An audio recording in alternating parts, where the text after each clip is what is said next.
Canadian Cancer Society and March of Dimes Canada. Sara holds a certificate in Leadership and Volunteer Program Manager and Human Resources Diploma. She's currently completing her Master's with Queen's at the Smith School of Business. Dave is currently Interim Director of Soccer at Canada Soccer. As you know, former SAS Director of Soccer and well experienced in all of the work that we've done in SAS Soccer here leading up to this point. A former national team manager in Canada Soccer, Nutt returned to the organization in 2017, having spent 8 years with the Saskatchewan Soccer Association, where he led the development of the provincial soccer system in the province. Before we get to our guest, I want to acknowledge the accomplishments of our members in 2022 who were just released on Tuesday, and congratulations to Astra Academy, Queen City Soccer, for their National Club Youth License. A little round of applause for that.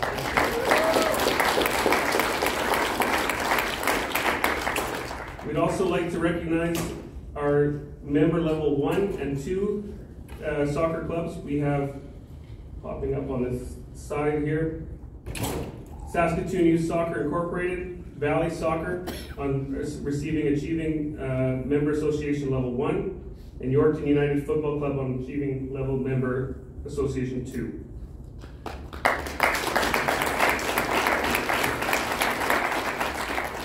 Without further ado, I'll pass it on to Dave, who's going to take the lead. Is everybody there good? Yeah. Perfect. Thanks, Marcus, and thanks everyone. Great to see familiar faces. I was saying as I walked in, even after a few years away virtually, a lot of the faces haven't changed, so it's nice that you're all still supporting soccer and still helping us to be able to move the game forward in Saskatchewan. It's always great to be at a SAS Soccer AGM, great to see friends, great to see familiar faces, and great to be able to sit with Sara and talk a little bit about club licensing. So, as some of you may remember, because I think over the last 13 years that I've been here, I think some of you may not even realize I'm not actually from Saskatchewan. I think I've just become Dave from Saskatoon, so I think Sara's got a lot more authority to be able to provide some thought about her experiences. But coming from Ontario, I thought it would be a good starting point, because oftentimes, especially as we get a little bit further away from Toronto, we start to think, okay, well, it's Sara, she's from Toronto, she's got a big club, she can do a lot of things because she's got resources that we don't have. So I wanted to start, Sara, just if you wouldn't mind, maybe tell us a little bit about Guelph. Awesome. Hello? Awesome. Thanks, Dave. Thanks for having me, everybody. It's such a pleasure. Lisa, what a crew you have here. Incredible members. Every conversation I've had today is about people that are really passionate about this game, and it's so impressive. There's no one in this room that's here for the wrong reason, and you all should be really proud. But I'll tell you a little bit about me and about our club in Guelph. So it's the city of Guelph, which is about an hour west of Toronto. We have about 120,000 people in the city. We have a university in our town, and our organization has just under 4,000 predominantly youth members. So that's sort of like a bit of where we are today. Thanks, Sara. And I think for those that aren't familiar with the area, I would say Guelph is a lot more similar to Saskatoon, Regina, Prince Albert, Lloyd, Yorkton than it is to Toronto. It's an outlying community, at least even only an hour from Toronto. As those of you that have spent some time in Ontario know, Toronto's the center of the universe. Anything that isn't Toronto is not the center of the universe, and may as well be in BC. So thanks, Sara, appreciate that. I know you've done a great job at Guelph and have kind of really taken a club. I grew up just down the road from there and used to play against Guelph, and looking back, I don't want to say this too loudly because you're sitting right next to me, I don't really have an opinion on Guelph as a soccer organization. It was a place we used to go to collect 3 points and then go home. They weren't a traditional soccer power by any means. I said the same thing. I played at university soccer down the street as well. And again, I don't really have an opinion about Guelph as a university soccer program because there wasn't a whole lot going on there. So if you could, Sara, maybe tell me a bit about what Guelph soccer looked like when you first got there. Ouch. So we're good friends, which is fantastic. So he can be a little bit ruthless, but he's honest, right? And I think that that's what I love and really appreciate about Dave, is that you're going to get honesty. And that's the honest truth, is that soccer wasn't really, or excuse me, Guelph wasn't really a soccer community. But the really unique thing about Guelph is that it has the sense of community. And that's really what's allowed us to pull through as a really prominent sports organization now, you know, just outside the GTA. So when I first started, and this may not be a story that's unfamiliar to some of you, the organization was in financial trouble. We were running a deficit for a number of years. The culture at the organization was pretty terrible. I remember my very early days, I would go out and I would be at an event, this pre-COVID obviously, and I would be almost embarrassed to tell people where I worked and what I did for a living. That was the reputation of our soccer community. We had a declining participant base, so you know, maybe in the heyday there was about 5,000 members, and we were down to about 2,700, and there was like a year-over-year significant decline. I didn't quite realize what I had signed up for, so maybe I'll ask better interview questions next time, but that was 4 years ago. And like anything in life, this is a great opportunity, right? When there's an organization that needs help and someone that's really willing to help, you really quickly begin to build a bit of an army. And I think that that's what we want to talk a little bit about today is I remember those early days of going, where do you start? We couldn't pay our bills. We were paying for years last season's expenses with the next season's revenues. I don't know if anyone has experience with that, but that's a really tricky, difficult game to get out of. And at the time in Ontario, we had something that was called Club Excellence, and club licensing was just coming down the pipeline. And I remember like knocking on the Ontario Soccer door being like, can we go through the Club Excellence process? We need help. And I actually, quite frankly, don't even know where to start. And I was hoping that Club Excellence was going to be a bit of a pathway for us. They told us to hold tight, and that club licensing was coming out really shortly. And that's sort of like our early experience with club licensing was we took an organization that was in financial ruin with really poor culture to the organization that it is today via the roadmap that is club licensing. So I don't want to like go on too long here because I can't remember what the question was, but you asked me a little bit about what Guelph used to look like, and that was, you know, Dave was tough there, right? That's what Guelph used to look like. Now we've got a really excellent League One program, you know, a men's university team that's winning the OUA championship. So like really impressive stuff in the city that was never once really known as a soccer town. Thanks, Sarah. It's, I think, not probably an unfamiliar feeling for some of you to know that that's the organization you're coming into, or that's the organization that you've been working in now for a few years and looking at a way to be able to move the organization forward. And that's really what club licensing is meant to be. So it's not meant to be something that's a punishment for you. We're going to make you do all of these terrible things that you don't want to do because somebody that sits in the ivory tower told us we had to. It really is meant to be a roadmap to be able to improve your operations at the club, whether you're a small rural community that only has, you know, a couple of dozen players and some really heavy lifting volunteers that do a great job of keeping soccer going in your community, or whether you're a bigger organization in one of the urban centers that's just looking to improve and streamline those operations. And for a lot of us, like Sarah had mentioned, we don't know where to start. So the roadmap is meant to provide that starting point and then steps along the way to take you from what you are to hopefully what you want to be. So maybe if you could, Sarah, spend a little bit of time talking about what that journey looked like. How did you use the club licensing program to take Guelph Soccer from what it was to what it is now? And I will say before you go, I think you've understated the quality in Guelph right now. I joke about it being a place to go for 3 points, and now you look at a university program that's among the best in Ontario, a League One program who are Ontario champions and are playing now in the Canadian Professional Championship against CPL, against MLS franchises in 1 year, 2 years? How long? First year. So some of the things that have happened along that roadmap in rebuilding a club or building a club that looks now at the profile of one of the leading clubs in the country in terms of all of the elements of what soccer means. So if you wouldn't mind, Sarah, maybe tell me a bit about that journey. How did you use the tools to go from where you were to where you are? For anyone that doesn't know Dave and I, we could probably just hang out and talk to you all afternoon. So we'll try and keep our answers to the point here. But what I want to also mention is that Dave talks about competition and like going to Guelph and getting 3 points. My passion truly, and you'll hear Christina and I talk about it later this afternoon, is access and opportunity for all. So in my belief, as Ontario has a continuing decline in participant base, my greatest accomplishment at my time at the club is a growing membership base. We have more players playing today than ever in our history, and that means that more kids get to play the game we love for longer, and that's what's most important. And we'll talk a little bit this afternoon about some of how we broke down some barriers and providing accessible programming. But you talked about the roadmap, and so what we did. So I love this concept of like, this shouldn't be a punishment, it's a gift. Club licensing is a gift.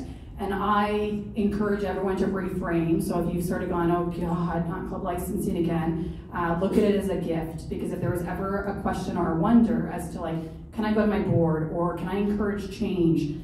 Whether you want change for whatever reason, club licensing is a really good sort of landing place to go back to say, this is what the evidence tells us. Club licensing is evidence-based. So this is what the evidence tells us, and this is the policies that we need in place to make the effective change. So what I'll also say is that like club licensing is excellent because it doesn't require us to reinvent the wheel. I'm a firm believer that if someone's done a really good policy on BDI, for example, let me not go and pretend to be the expert and do a really great policy on EDI and do all of that work. We need to build on what each of us are doing as soccer clubs and leverage this like collective community we have. And so, definitely club licensing was a resource. So there was opportunities for templates, for tools, but there was also allies in that. So other people that were going through the club licensing process, hey, do you have a policy on, and I can't remember, Dave, which ones we've recently worked, like investment. You guys talked about your investment policy recently. That was one we had to implement as well. We didn't, create that from scratch. Did we make changes to it? Absolutely. And so I think our sort of process was to go, okay, here's the criteria, check, we have this, we know, this will be a quick upload and easy to do, where are we missing?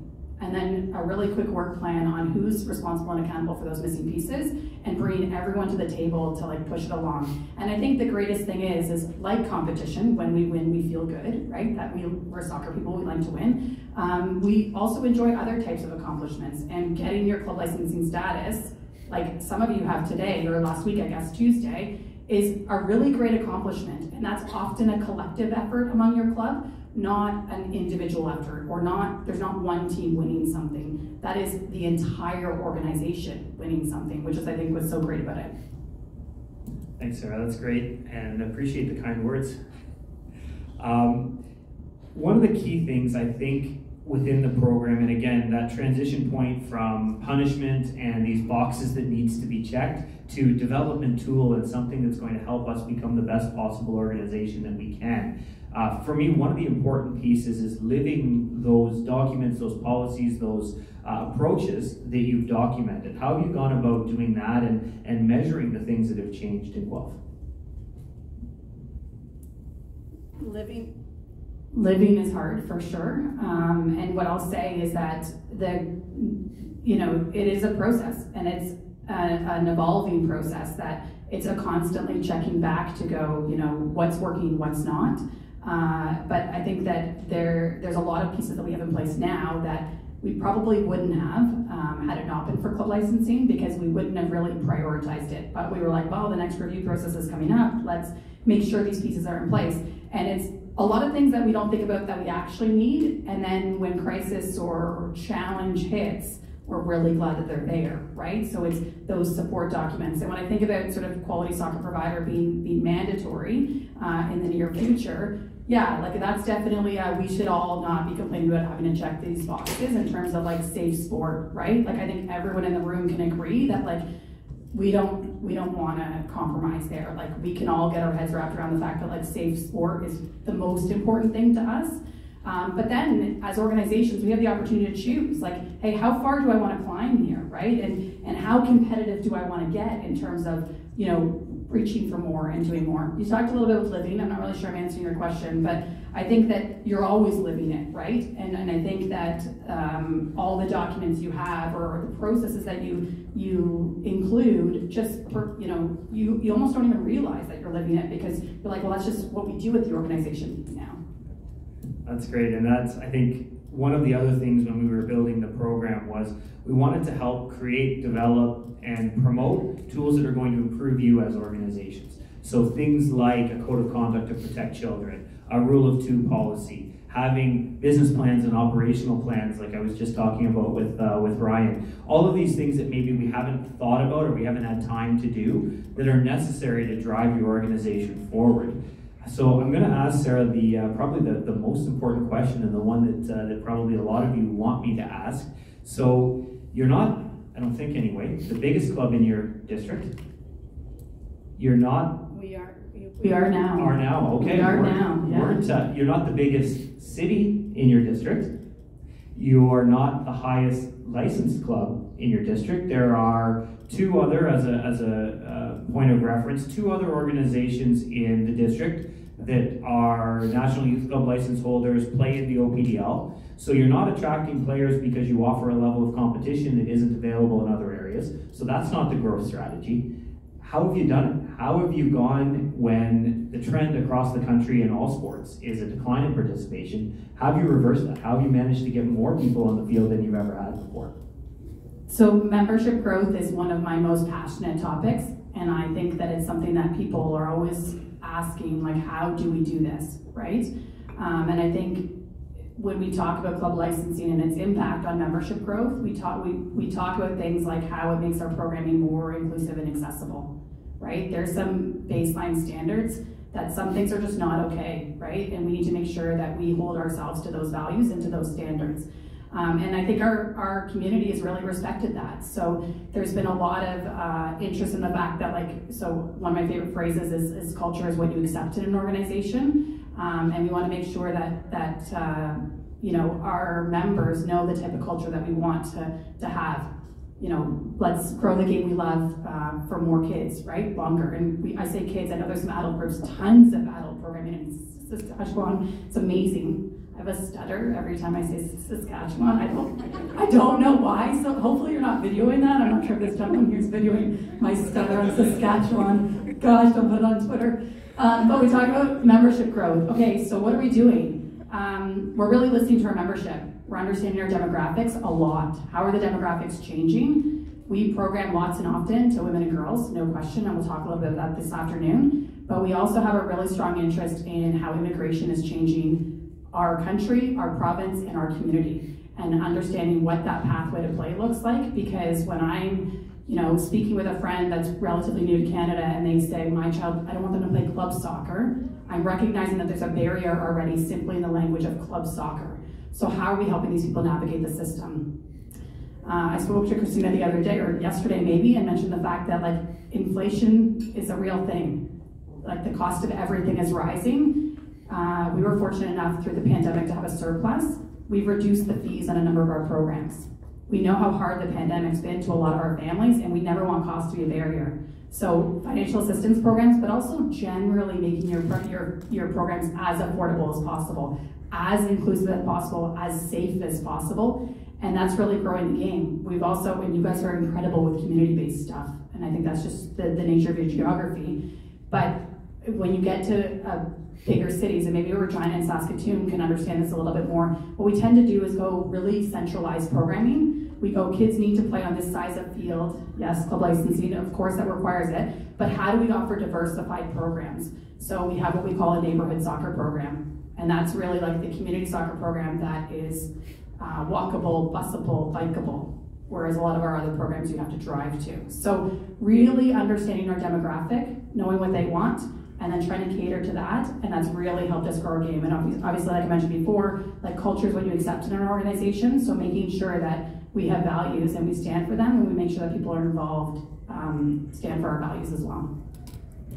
Thanks, Sara. And I think that idea of culture and values is so important. And again, the club licensing program is meant to represent that. So when we look at the quality soccer provider, it's built on a foundation of kind of four guiding principles that we think all organizations can get behind. And I've done presentations like this, stand-up ones that are way more formal across the country, and I haven't heard anybody yet say, I think you've got those wrong. I don't think those are the things that should matter.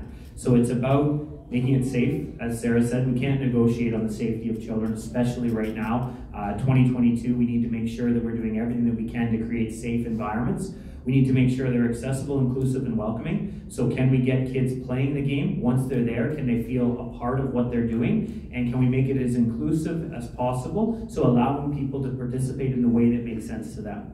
And I think the world's changing a little bit in that way as well. The old style where here's the program, here's the cookie cutter, everybody's going to slide inside that, and if you fit that profile, then you can play the game. I don't think the world works that way anymore. I think there needs to be different ways to be able to participate, because the communities that we're representing and that we're trying to service are different. Can we make it developmentally appropriate? So can we do the right things for the kids at the right times in their development? Can we support them to make sure that they continue to play the game by having quality coaching that understand that an 8-year-old isn't half of a 16-year-old, and a 16-year-old isn't a mini 32-year-old.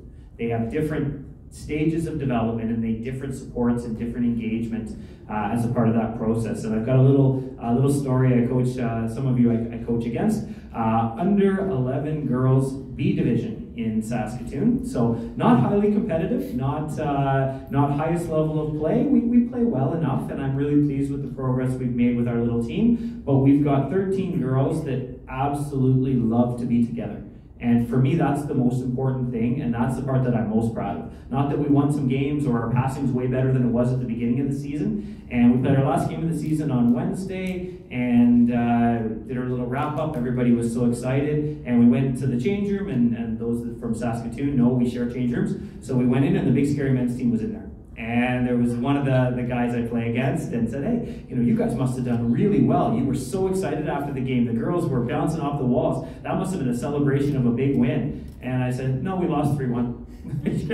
They did not care that we lost 3-1. They played a good game, and they were so excited to be together. And those 13 little girls are already talking about, when are we going to do our wind-up, and when does the season start again? So for me, those are the kind of successes, and this isn't a high-level team.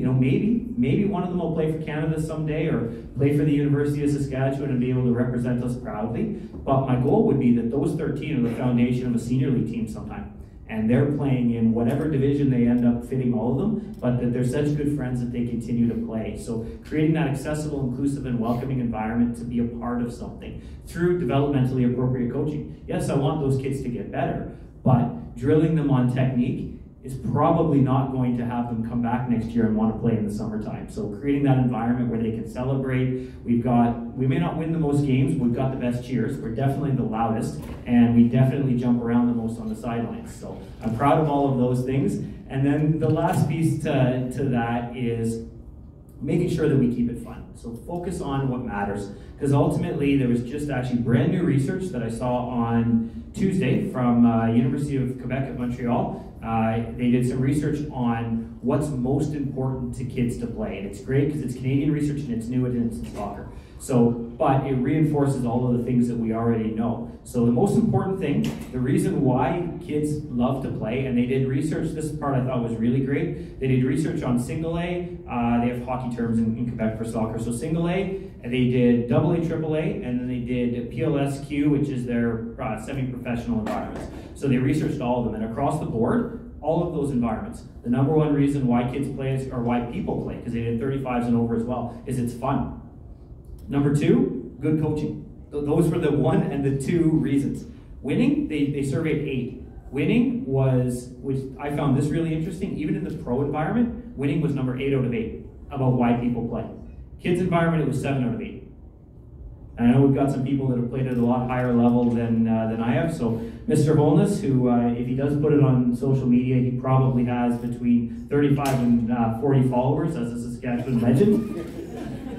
But even when you played at the top levels, national team, it's still fun, isn't it? The training is fun. It's competitive. The training is fun. Being around the guys is fun. Being in that environment, even though it's tough sledding sometimes, it's fun. So make it fun. Those are our 4 things that we want you to take away from this: is fun, safe, accessible, inclusive, and welcoming, and developmentally appropriate. So if we can do those things well and use this program as a roadmap to improve what you do, I think we can all have experiences like Sara's had at Guelph, where the game looks considerably different than when I grew up in that region. And it's because of strong leadership and strong commitment to doing the right things for the kids in that community. Am I okay for time still? 6 minutes. 6 minutes? Okay.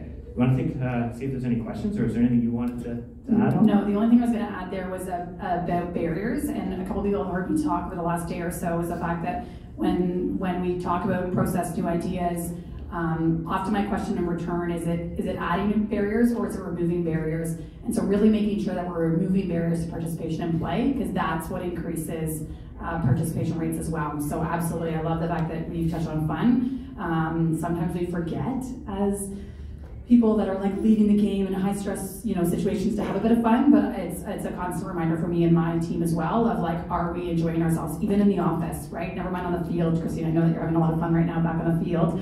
Canada Soccer misses you, but like you're having fun, right? And that's what's most important. So I love that too. But yes, let's take questions. Yeah, we're not talking right now. Go ahead, Braden. For removing barriers, do you have anything specific that your club have done to remove language barriers for players and parents? To remove those barriers? So we're early stages, but we're working with what's called immigrant services in Guelph right now, and they've got some really incredible data in terms of like what our immigration statistics look like. We are working with Ontario Soccer's leadership to figure out what demographics we're allowed to collect, because a little bit of our challenge right now is we're not asking for the demographic data, so we don't know about our players, right? We don't know if they're, if our community is 9% Asian and our membership is 2% Asian, we know we've got a gap. We're not collecting that information right now, but we are working with immigrant services and we're beginning to translate materials. And sometimes you can find the services more affordable, through your local university, but that's what we're doing right now. Having role models is the biggest, most impactful way to recruit from those different types of communities, for sure.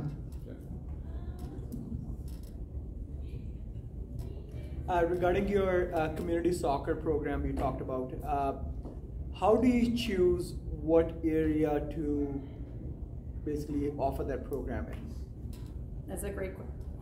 Okay, so it's our neighborhood soccer program, and so let me just provide you guys a bit of background. So 2020, for those that don't know, Ontario has been shut down for 2 full years, right? Saskatchewan, not so much. Ontario has been shut down for 2. So we've had small reopenings, and in 2020, as an organization that had a huge appetite to come back and play and provide something for our kids, because we know all of the many benefits to playing soccer and what it was doing for our kids' mental health, we launched, instead of, and I don't know if do we use the word house league in Saskatchewan? Okay, yeah. So instead of house league, because we were like, well, house league, we have to recruit volunteer coaches, we need to roster teams, we need to order uniforms, we need to schedule referees and line fields and all of that. We had about a 10-day sort of we're still closed to, we can open in 10 days. So instead of house league in 2020, we launched what we called a neighborhood soccer program. And it was supposed to remove all of the barriers and essentially be more of a semi-structured, no-frills soccer program. And we just went north, south, east, west in the city of Guelph. That's how we offered it. It was incredibly successful. Within 48 hours, the 250 spots we offered were full. We've come back now in 2021 and now 2022. We keep expanding. We're going to shift the program next year to be more in line with what's called neighborhood groups in our city. And the neighborhood groups help us identify sort of higher priority needs neighborhoods, which allow us to access a demographic that maybe we're not accessing right now. The program, there is a fee for the program, but it's pretty low in comparison to our traditional house league program. So does that also qualify for like a kid sport or jumpstart? Any funding for those as well? Yes, so in Guelph we have what we call Children's Foundation, which is our funder, and also Jumpstart, and all of our programs would qualify for all of that as well. Yeah, and we also know, and so we talked about language. So typically Jumpstart, our Children's Foundation program, one of the challenges there is those programs, those application processes are not designed for new Canadians. Those are designed for low-income English-speaking people, and so there's a ton of barrier removing that we need to do there too, in terms of how do we guide people through that financial assistance process, or even just let people know that a financial assistance process exists. Thank you. for that neighborhood one, when you say organize it, but it's, you know, you threw it together in 10 days, like how organized? Does it show up and play, or are there teams, or if there's no jerseys, like what do those games look like, or are they practices? Or? I have a feeling I'm going to spend some time with Regina Soccer Club later today, and I can't wait. You guys are amazing. Thank you. So it's staff-led, parent-volunteer supported. So we had staff that were not really programming or active, so they would lead the program. And we had no uniforms. We said bring a light and a dark shirt, and the fields were not lined. We used cones and we used pop-up nets. So we had curriculum though, right? And it was like all age and stage developmentally appropriate curriculum. What we also are finding with our neighborhood soccer program is in our traditional house league program, we have some restrictions in the sense of like if you want to play up or down or with friends, there's like, we need to balance some stuff there. With our neighborhood soccer program, if you want to play with friends, if you want to play with your older brother, like that's the place to play, which we're sort of servicing a need or a desire from our community group, and we're still able to offer our house league program that has all the benefits of a league and referees and the structure. Okay. Thank you.